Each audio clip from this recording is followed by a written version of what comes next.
बहुत सावधानी से आज की कथा सुनना, क्योंकि विराम दिवस की कथा है। बाबा से आप लोग इतनी इतनी दूर से विनती करने के लिए आए हो शिव महापुराण में, जब यहां से जाओ तो तुम्हारी बेग और ये झोली खुशियों से भरकर जाए, इतनी सी प्रार्थना लेकर हम बाबा से प्रार्थना करें। जहां बैठे हो वहां बैठकर इतनी शांति से, इतनी शीतलता से कथा सुनो। आपका पड़ोसी कितना भी बोले उसको कोई हुंकारा मत भरो। तुम्हारे पास में से कोई निकल कर भी जाए तो उसके पांव पड़ लो। 2 घंटे की कथा बैठ जाओ, हमें सुनने दो, हमें केवल सुनना है। याज्ञवल्क्य बाबा ने कहा मनुष्य सूर्य की रोशनी से देखता है, तो राजा जनक जी ने कहा सूर्य अस्त हो जाता है, इसके बाद किसकी रोशनी से देखता है? याज्ञवल्क्य बाबा ने कहा चंद्र की रोशनी से देखता है। चंद्र की रोशनी भी अगर बादलों में ढक गई, तारों में ढक गई, तो फिर किसकी रोशनी से देखता है? याज्ञवल्क्य बाबा ने कहा कि अगर कोई घने जंगल में चले गया, चंद्र भी ढक गया, तब वो श्रवण की रोशनी से देखता है। जैसे पूरे जंगल में अंधेरा ही अंधेरा छाया हो, तो कहीं से आवाज आती है तो व्यक्ति की दृष्टि वहां जाती है। कहीं किसी ने ताली बजाई अंधेरे में तो व्यक्ति की दृष्टि वहां जाती है। कुछ नहीं दिख रहा तब किसी ने चुटकी बजा दी तो व्यक्ति की दृष्टि वहां चली गई। याज्ञवल्क्य बाबा ने पहले कहा मनुष्य सूर्य की रोशनी से देखता है, सूर्य अस्त हो जाए तो चंद्र की रोशनी से देखता है, चंद्र भी अगर डूब जाए तो श्रवण की रोशनी से देखता है। और अगर याज्ञवल्क्य बाबा से राजा जनक जी ने कहा मान लो कहीं श्रवण भी ना हो, सुनाई भी ना दे, तो फिर किसकी रोशनी से देखता है? तो याज्ञवल्क्य बाबा ने कहा प्रत्येक मनुष्य जब पृथ्वी पर जन्म लेता है तो उसके अंदर स्वयं शिव समाया हुआ होता है, वो शंकर खुद रोशनी देता है। भारत की भूमि पे के ऐसे ऐसे राजा हुए जिन्होंने शंकर भगवान का प्रतिदिन अभिषेक करा है। राजा जनक जी शिव जी का रोज अभिषेक करते थे, राजा दशरथ जी शंकर भगवान का रोज अभिषेक करते थे। आप खुद रामचरितमानस को अपने घर पर जाकर पढ़ना। जब केकई ने वर मांगा 14 वर्ष के लिए राम वन जाने लगे, तब दशरथ जी की आंख में आंसू थे, तब उन्होंने भगवान शंकर को याद किया था कि शंभु आप पधारो, मेरे दुख का निवारण करिए। रोज प्रतिदिन देवाधिदेव महादेव का अभिषेक जो करता है, हम आपसे ये नहीं कहते कि आप रोज दूध दही शहद घी लेकर मंदिर में जाओ।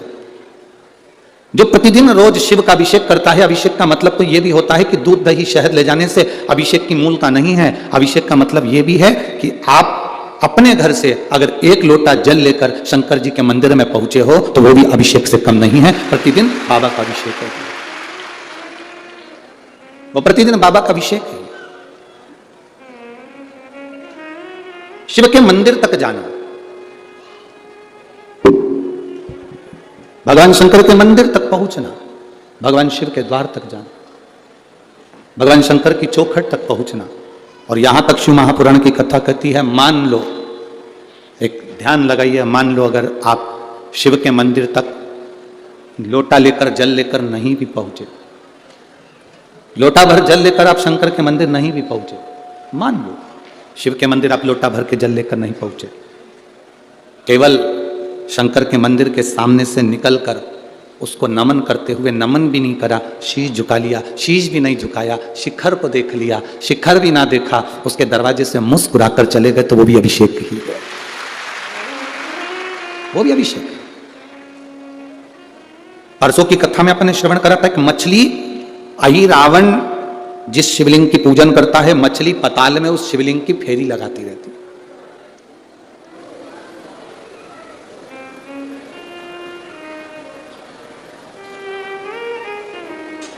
मछली शिवलिंग की फेरी कर रही है, उसके आसपास घूमती रहती है।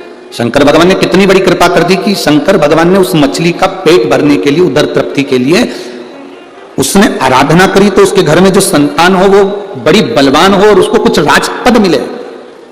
तो हनुमान जी के शरीर का पसीना उस मछली को दे दिया और मछली का गर्भ ठहर गया था और मकर ध्वज उत्पन्न हो गया। एक बार हनुमान जी महाराज के पोते,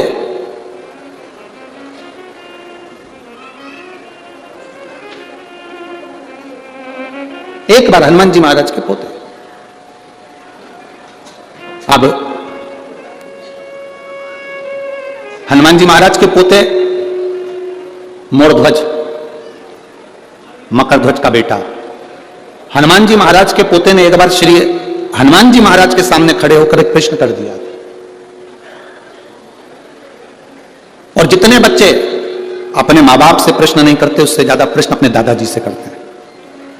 मोरध्वज के दादाजी हैं श्री हनुमान जी महाराज। इसीलिए कई लोग हनुमान जी को दद्दा भी कहते हैं, दादा भी कहते हैं। आप लोगों ने सुना है कि नहीं सुना? कई लोग हनुमान जी को कहते हैं भैया दादा की कृपा है, दद्दा की कृपा है, भगवान की कृपा। एक दिन मोरध्वज ने, हनुमान जी के पोते ने हनुमान जी से प्रश्न कर लिया था, मकरध्वज के बेटे ने। मोरध्वज को मालूम पड़ा कि मेरे दादाजी हनुमान जी हैं। मोरध्वज ने मकरध्वज से कहा पिताजी मुझे मेरे दादाजी से मिलना है। मोरध्वज पूछ कर अपने पिताजी से दादाजी को ढूंढने के लिए निकल गया। अब मोरध्वज को यह नहीं मालूम था कि उसके दादा भगवान राम की भक्ति में कितने लीन रहते, भगवान राम में डूबे रहते। मोरध्वज अपने दादाजी को ढूंढने के लिए निकला और ढूंढते ढूंढते ढूंढते ढूंढते मोरध्वज थक गया। हनुमान जी नहीं मिले, दादाजी नहीं मिले। तब आखिरी में मोरध्वज अपने दादा को ढूंढते ढूंढते ढूंढते ढूंढते जब थक गया तब अंजना माता के पास में पहुंच गया। और उसको नहीं मालूम था कि ये मेरी परदादी हैं जिनके पास में मैं पहुंचा हूं। पर अंजना माता ने मोरध्वज को पहचान लिया। बड़ा सुंदर उसका स्वरूप था, बड़ा सुंदर, बहुत सुंदर उसका स्वरूप था। मेरी जीजियों,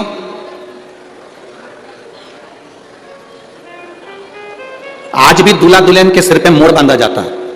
आपके इधर बांधते कि नहीं बांधते वो हमको नहीं मालूम, बांधते हैं इधर पर। वो दूल्हे के सिर पर भी बांधते हैं और दुल्हन के सिर पर भी बांधते हैं।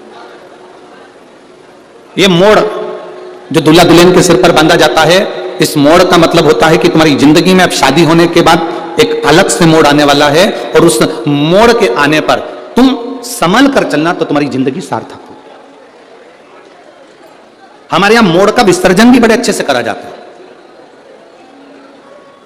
किसी कुएं में या खड्डे में मोड़ को नहीं डाला जाता, पवित्र नदी के अंदर मोड़ का विसर्जन किया जाता है। हमको तो लगता है यहाँ के लोग, तो मुझे लगता है कि आपके नजदीक की जो पवित्र नदी हो आप लोग उसी में विसर्जन करते हैं। जैसे चंबल माता में ले जाकर विसर्जन कर देते होंगे, करते हैं आप लोग, जाते हो मोड़ विसर्जन करने के लिए। तो दूल्हा दुल्हन के सिर पर मोड़ बांधा जाता है जो हमारी एक जिंदगी में भी अविरलता का मोड़ उत्पन्न कर देता है, सुख अनुभव करा देता है। और मोड़ का काम क्या है कि वो विजयता भी देता है। अब मकरध्वज का पुत्र मोरध्वज, मोरध्वज ने हनुमान जी को ढूंढना चाहा, नहीं मिले। ढूंढते ढूंढते ढूंढते ढूंढते मोरध्वज आखिरी में माता अंजना के पास पहुंच गए। पर दादी थी अंजना माता, पर दादी। पूछा दादी मां, ए दादी मां, एलईडियां चालू करिए, एलईडियां चालू करिए, पीछे की एलईडियां चालू करिए। मां, ए दादी मां, दादी मां। तुरंत अंजना माता ने पूछा क्या बात है, क्या होगा? मुझे श्री हनुमान जी महाराज मेरे दादाजी का दर्शन करना है। जैसे ही मोरध्वज के मुंह से सुना कि दादाजी का दर्शन करना है, तू दादा कैसे कह सकता है? कहा मैं मकरध्वज का बेटा हूं और मकरध्वज के पिता हनुमान जी हैं। अंजना माता ने कहा तो फिर तेरे पिताजी की माता मैं हूं, क्या चाहता है बोल?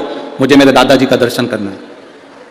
शायद शिव महापुराण की कथा कहती है कि दुनिया की प्रत्येक दादी अपने बच्चे को श्रेष्ठ संस्कार देती है। यह अंजना माता ने अपने पोते को संस्कार दिए थे, पर पोते को संस्कार दिए थे, तो आज भी दादियां अपने अपने पोते को संस्कार देती हैं।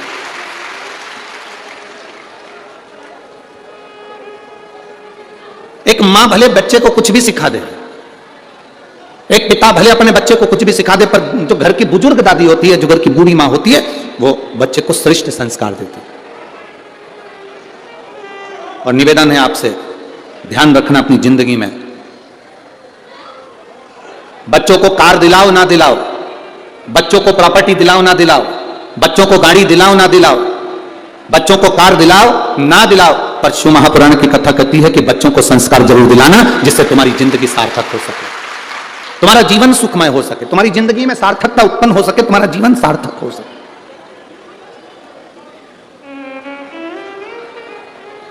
तुम्हारे जीवन में एक आनंद की अनुभूति हो सके,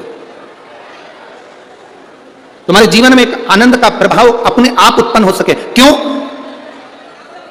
ये धन, ये दौलत, ये संपदा, ये सत्ता, एलईडियां चालू करिए, एलईडियां पीछे की एलईडियां चालू करिए। ये धन, ये संपदा, ये सत्ता, ये वैभव, ये सब तुम्हारा छूट जाना है शंभु शंभु शंभु शंभु। तुम्हारी धन, तुम्हारी दौलत, तुम्हारी संपदा, तुम्हारी सत्ता, तुम्हारा वैभव, ये तुम्हारे काम आए ना आए, पर इतना जरूर ध्यान रखना, अपनों में जो तुम संस्कार दोगे वो संस्कार तुम्हारे मरते दम तक तुम्हारे काम आएंगे, ये निश्चित है। आखिरी तक चलने वाला वो संस्कार अपने बच्चों को दो, आखिरी तक चलने वाला, अंत तक। जो जिंदगी की सार्थकता सिद्ध कर दे। संसार में जन्मा हुआ प्रत्येक मनुष्य, संसार में जन्म लेने वाला प्रत्येक मानव, संसार में जन्म लेने वाला प्रत्येक मनुष्य, प्रत्येक मानव, भीतर जो परमात्मा समाहित है, भीतर जो शिव तत्व आपके समाहित है, उससे वो परमात्मा का दर्शन कर सकता है।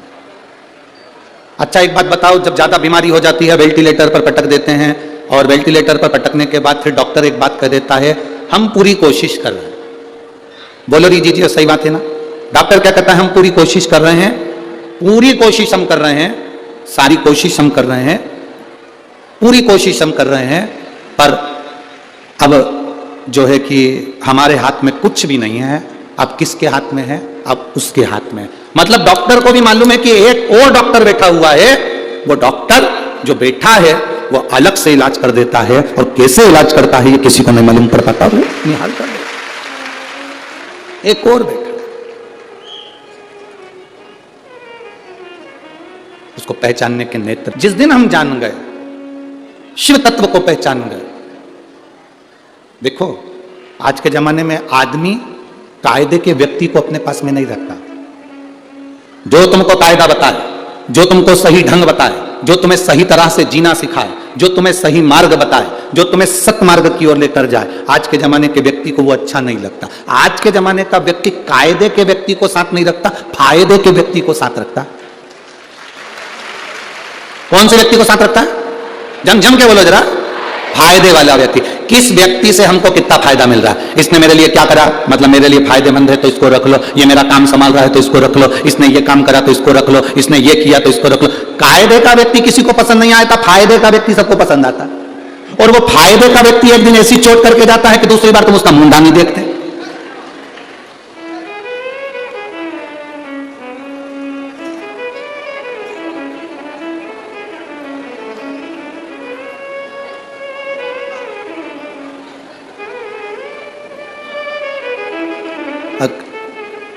कोई लोग बात करते हुए जा रहे थे, कायदी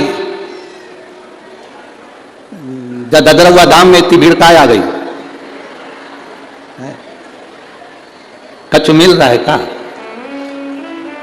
तो एक छोटा सा लड़का पास में से निकल कर जा रहा था, वो कह रहा था यहां कुछ नहीं मिल रहा, तुम ये मत सोचो कि यहां कोई फायदे की चीज मिलेगी। उस बच्चे ने कहा यहां केवल एक कायदे की चीज मिलेगी कि तुम्हें जीने का तरीका आ जाए, तुम्हें जीने का तरीका। हम भिखारी को रोटी देते हैं, आप लोग देते हो कि नहीं देते हो? जम के तो बोलो, देते हो?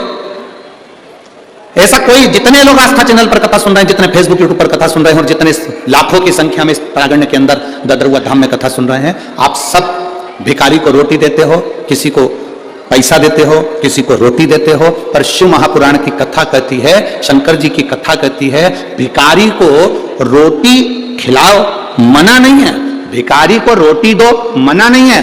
पर शिव महापुराण की कथा कहती है भिखारी को कब तक भिखारी रखोगे? भिखारी को कब तक भिखारी रखोगे? शिव महापुराण की कथा कहती है भिखारी को रोटी खिलाओ मना नहीं है, भूखे को भोजन कराओ मना नहीं है, भिखारी को भोजन दो मना नहीं है, पर भिखारी को रोटी खिलाने की जगह रोटी खिलाओ मना नहीं है, पर उसको रोटी कमाने का तरीका भी दो, उसको कुछ अच्छा कहने का तरीका दो। वो आया तुम्हारे दरवाजे पर, तुमने रोटी निकाली और दे दिया, फिर आया मांगने, तुमने फिर रोटी निकाली दे दिया, उसको कहो शरीर अच्छा है, परिवार अच्छा है, चल मैं किसी दुकान पर तुझे काम में लगा देता हूं, चल किसी पेट्रोल पंप पर तुझे काम में लगा देता हूं, चल किसी आश्रम में कुछ झाड़ू लगाना, पोछा लगाना, मकान साफ करना, आश्रम के जितने कमरे उसमें सफाई करना, चल मैं तुझे काम में लगा देता हूं। तू रोटी मांग रहा है। हर व्यक्ति आज के भिखारी को रोटी भी देना पसंद करता है, पैसा भी देना पसंद करता है, और भिखारी भी ऐसा हो गया कि वो रोटी और पैसा लेना पसंद करता है। पर कायदे से जिंदगी को जीना पसंद नहीं करता, उसको फायदा दिखता है कि मुझे 1 रुपया मिल जाएगा, 2 रुपया मिल जाएगा, 10 रुपया मिल जाएगा और मेरी जिंदगी सार्थक। ना ना ना, फायदे में तुम अगर फायदा देखकर चलोगे तो एक दिन घाटा खा जाओगे। ये बड़े बड़े घाटे लोगों को लगते काय के लिए, नई नई कंपनी आती है, कंपनी आकर कहती है 50,000 रुपए जमा करो, 2 लाख रुपए लेके जाओ, फायदा दिखाते हैं और लेके भाग जाते हैं। इसमें कई माताएं ऐसी बैठी होगी जिनने, कई बिचारियों ने कहीं कहीं कोई ना कोई कंपनी में 100 50 रुपए इकट्ठे करके, कजन कौन कौन सी कंपनी, हमें तो नाम भी नहीं मालूम दादा, वो इकट्ठी कर करके रख लेते हैं। तुम लालच में दे देती हो, इतना ब्याज मिल रहा है, दुगना हो रहा है, चौगुना हो रहा है, 8 गुना हो रहा है। अगर दुगना होता तो वो तुम्हें क्यों देता, खुद ही नहीं दुगना कर लेता। पर तुम्हारे पैसे लेकर वो तुम्हें दुगना दुगना करने का 1 महीना, 2 महीना, 4 महीना, 6 महीना तुम्हें सहयोग करता है। उसके बाद में जब तुमने सब दूर प्रचार कर दिया, ढेरों पैसा उसके पास इकट्ठा हो गया और उस पैसे को लेकर वो चला जाता, उस धन को लेकर वो चला जाता, उस संपदा को लेकर वो चला जाता, चले गया, वो धन लेकर चले गया, वो पैसा लेकर चले गया, वो संपदा लेकर चले गया। फायदा देखा ना तुमने, कायदे का आदमी नहीं ढूंढा, तुमने फायदा देखा कि दुगना हो रहा। और एक व्यक्ति था तुम्हारे पास में, वो कह रहा था देखो जी मेहनत करो, थोड़ी सिलाई मशीन ले लो, अपना खुद का शोरूम डाल लो, तुम्हारा काम कर लो, तुम्हारा ये काम कर लो, मेहंदी का काम अच्छा है तो मेहंदी का काम कर लो, तुम्हें जो काम अच्छा लगता है वो काम कर लो, तुम चोली अच्छी सिलो तो चोली का काम सीख लो, तुम अगर लहंगा अच्छा सिलो तो लहंगे का काम कर लो, चप्पल अच्छी बना सकते हो तो चप्पल का काम सीख लो, कढ़ाई अच्छी आती है तो कढ़ाई का काम सीख लो। एक व्यक्ति कह रहा है अपने पैसे को खुद पर खर्च करो, खुद इतनी मेहनत करो कि 4 चांद लग जाए, धन तुम्हारा सामान तुम्हारे पास में रहना चाहिए। पर तुमने फायदा देखा, यहां से फायदा ज्यादा होगा, फायदा ज्यादा होगा, फायदा ज्यादा होगा, और फायदे के चक्कर में मालूम पड़े सब नष्ट हो गया। इसलिए शिव पुराण कहती है कायदे का व्यक्ति ढूंढना, फायदे का व्यक्ति मत ढूंढना। कायदे का व्यक्ति मिल गया तो नैया पार कर देगा। यदि कायदे का व्यक्ति मिल गया तो नैया पार कर देगा। कायदे का व्यक्ति ढूंढिए, फायदे का नहीं। हम देखते हैं कि हमारी फायदा कहां से हो सकता है, कहां से 500 रुपए आ सकते हैं, कहां से 1000 रुपए आ सकते हैं, कहां से 10,000 आ सकता है, कहां से 25,000 आ सकता है। हम फायदा ना देखें, हम कायदा देखें कि हमारी भक्ति में वो बल बढ़ जाए, हमारे भजन में वो बल बढ़ जाए। जैसे मीरा, कर्मा, नरसिंह मेहता, नामदेव, ध्रुव, प्रहलाद, इनकी भक्ति में जो बल बढ़ गया था, ऐसा बल हमारे भीतर बढ़ना चाहिए। प्यारे भक्तों, आज की कथा में हमारे पूज्य श्री पंडित प्रदीप जी मिश्रा ने जो भी उपाय इस कथा के दौरान बताए हैं, अगर आप इन उपायों को अपने जीवन में निरंतर करते हो तो आपको अवश्य ही लाभ प्राप्त होगा। तो भक्तों, इसी के साथ इस कथा के अध्याय को यहीं समाप्त करते हैं। मिलते हैं एक और नए अध्याय के साथ, तब तक के लिए हर हर महादेव। प्यारे भक्तों, अगर आपने अभी तक हमारे चैनल को सब्सक्राइब नहीं किया है तो प्लीज चैनल को सब्सक्राइब करके कमेंट बॉक्स में हर हर महादेव अवश्य लिखिएगा। और इस कथा के पार्ट 2 देखने के लिए हमारे इस चैनल को सब्सक्राइब करके बेल आइकन को प्रेस जरूर कर लीजिएगा। तो भक्तों, मिलते हैं एक और नए वीडियो के साथ, तब तक के लिए हर हर महादेव।